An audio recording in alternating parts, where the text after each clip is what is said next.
Welcome to Solvetic, your channel to always learn technology easily. Below in the description, you will find useful links and commands we used in this video.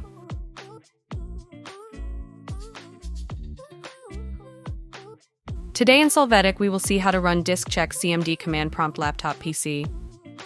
Open the command prompt console as administrator. Click Yes to authorize.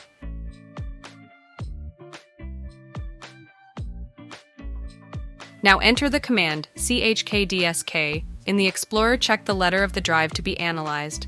Then in the terminal, add that letter followed by the slash and the letter F, press enter.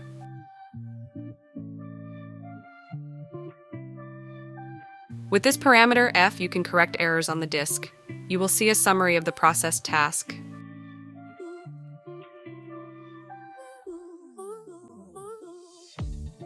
Hey, remember to subscribe Solvetic channel.